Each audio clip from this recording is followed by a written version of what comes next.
Hawk has established himself as one of the best characters in Cobra Kai. In the 4th season, he reached his peak, emerging as the winner of the All-Valley tournament. But his story has been brilliantly developed since the beginning of the series. That's why today I want to dedicate a full video to him. Welcome to Charlietales. Today we will analyze Eli, review his story, and determine how strong he is compared to Robbie and Miguel. Ready? Let's go!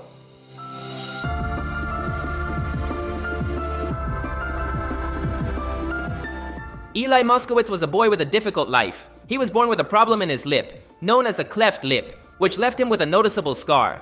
Because of this, he was often bullied at school. In the series, his journey began by joining Cobra Kai. Johnny Lawrence's aggressive style was perfect for boosting his confidence. Eli wanted to avoid being identified by his scar, so he changed his hair to an aggressive style, which worked. Eli turned out to be quite talented in karate, so things went well for him. He now had a girlfriend named Moon and could defend himself from his bullies. But Cobra Kai has a price. Gradually, Eli became darker and more aggressive. At one point, he lost his girlfriend and his friend Dimitri. He was no longer a calm boy. He was Hawk, a skilled warrior unable to control his violence. Season 3 shows us the darkest point of the character. Eli ends up breaking Dimitri's arm.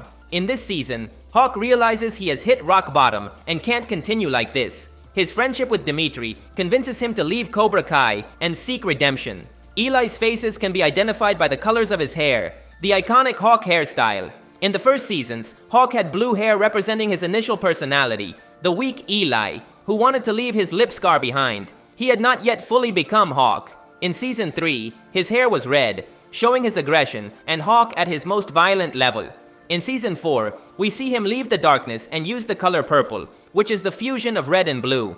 After leaving Cobra Kai, Eli wants to improve and seeks balance in his life, hence the purple color, the combination of his previous two colors. At this point, Hawk tries to improve, but suffers a brutal blow when Robbie attacks him along with the Cobra Kais and cuts his hair. This destroys him morally. All the confidence he had gained over the years went down the drain. Eli is as vulnerable as he was at the beginning of this story.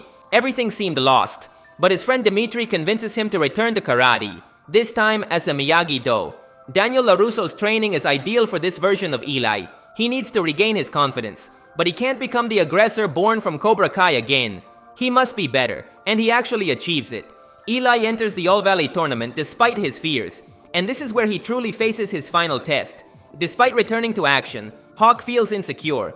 He no longer has his hair or the aggression of Cobra Kai. However, his ex-girlfriend Moon gives him words of encouragement and kisses him before his battle with Kyler. This boosts Eli's confidence. It makes him understand that he never needed the hair to be a warrior. The scar on his lip doesn't define him either. He is ready to fight and easily destroys Kyler. For Hawk, this is easy. He has more training than Kyler, and his confidence is at its peak. Then we have his fight with Miguel, one of his best friends. At this point, Miguel has already defeated Eli before, and has always been a step ahead. But the past means nothing in this battle. Hawk and Miguel are perfectly matched. Unfortunately, Miguel suffers a relapse in his back injury, preventing him from finishing the fight. But what little we saw was enough to understand that Miguel is no longer at a higher level than Eli. They are practically equals now. We will have this battle again in the future. But if you ask me, Eli had a good chance of winning. He was in a superior mental state. On the other hand, Miguel was going through a tough emotional time. He wasn't focused. Even if he hadn't been injured, Eli was in a superior mental state. For me, this victory was Hawk's. And I dare say the writers used the injury as a plot device to avoid this fight, as it would be inconvenient for Miguel, the protagonist, to fall behind. But now let's move on to the grand finale, the tremendous battle against Robbie. Without exaggeration, this was the best fight of all the tournaments in Cobra Kai. Initially, Eli seems inferior because he is still afraid to use his Cobra Kai skills. That aggression had already destroyed him in the past. However, Daniel tells him the right words. You were Cobra Kai longer than he was. Attack him. This is the pinnacle moment of the season. Eli awakens Hawk in his full glory. His aggression is back. He is powerful, fast, and violent. But this time, he has control. He is balanced. The Miyagi-Do style has given him the tools to control his anger. Robbie also masters both styles, but is inexperienced in Cobra Kai. He is dominated by anger, impulsive, and his emotions betray him. Remember that in this season, Robbie was worried about having introduced Kenny to Cobra Kai. He felt guilty for planting darkness in Kenny. This Cobra Kai darkness scares Robbie.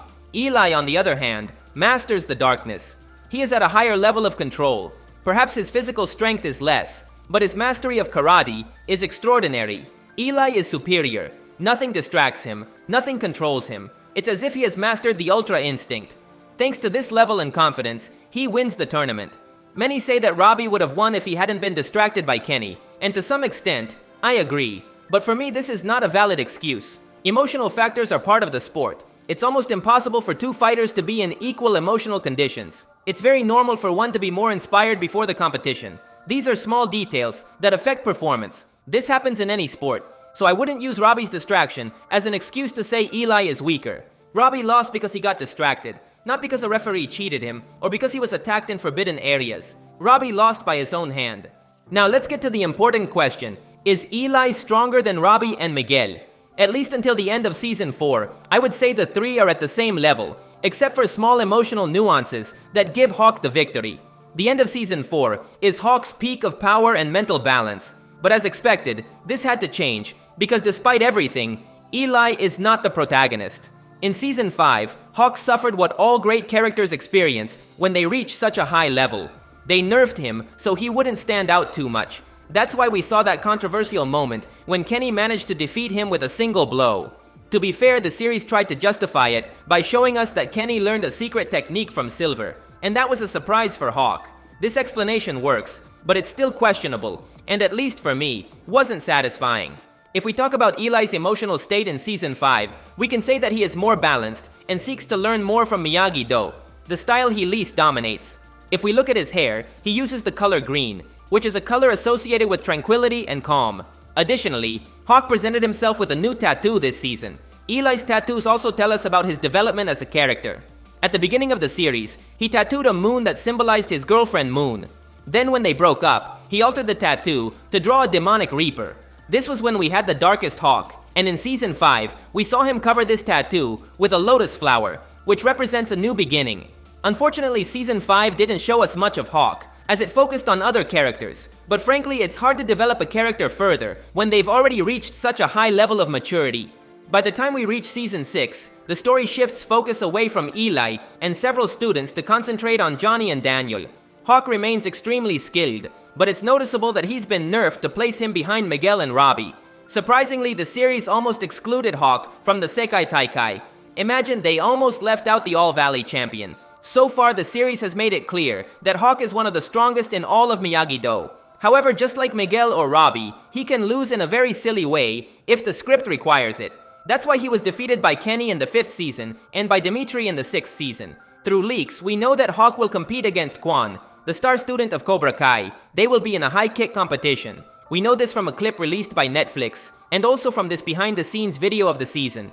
We don't know how Hawk's storyline will end in the series. Some think he will be the one to win the Sekai Taikai. Personally, I don't believe so. The series probably wanted Hawk to win the All-Valley in Season 4, so they could give the Sekai Taikai victory to Robbie or Miguel.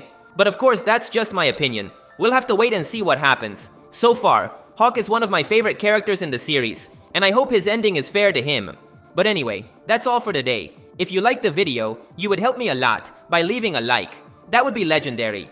Also, remember to subscribe because I'll be uploading more videos about your favorite movies. Thanks for listening. My name is Charlie, and I'll see you in the future.